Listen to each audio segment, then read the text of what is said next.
Heather Nichols, and I'm a Joy of Business facilitator. And the tool I wanted to share with you is about being willing to change. It's amazing how in traditional business, it's really valued, like consistency is really valued.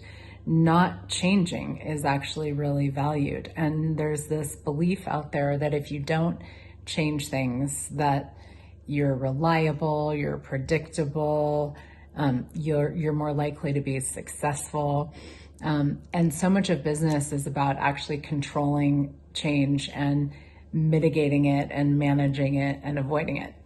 And I know for me, when I started doing business, that was something that was very difficult for me, because I really thought that if I wanted to succeed in business, I couldn't change things up as often as I wanted to.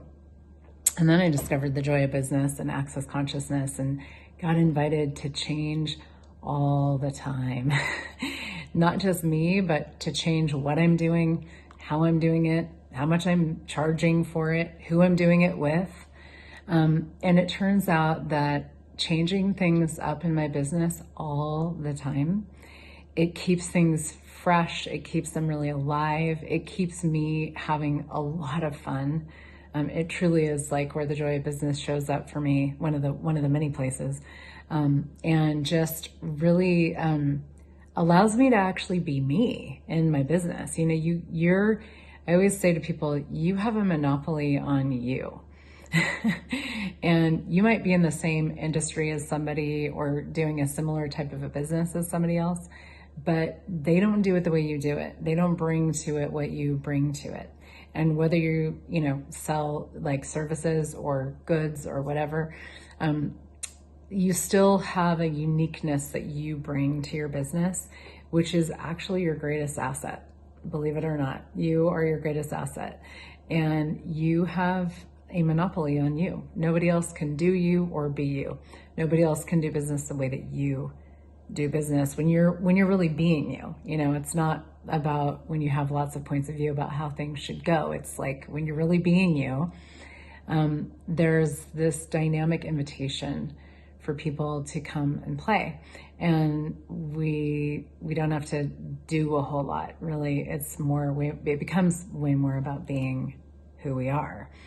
And for so many entrepreneurs and people that love to create business, we're just not going to be the same from day to day. And that's definitely the case for me. So when I was really shown a different possibility with business where I could change as much as I like to, I used to get grief for changing my clothes 8 times a day when I was a kid. And that's just one way that I change a lot every day. But changing, everything, really, like what if everything was on the table as something that could be changed? And what if changing things up was a way of instilling chaos in your business, which is actually the most generative and creative energy that you could add to your business, to make things more dynamic, more inviting, keep things fresh, keep your employees, if you have them, on their toes, which is a great thing, and keep everybody engaged with the joy of creation. Because when you have the joy of creation, you have the joy of business, money follows, clients follow, whatever it is that you're trying to accomplish, it follows. And so how much fun can you have changing it up more than you think you should?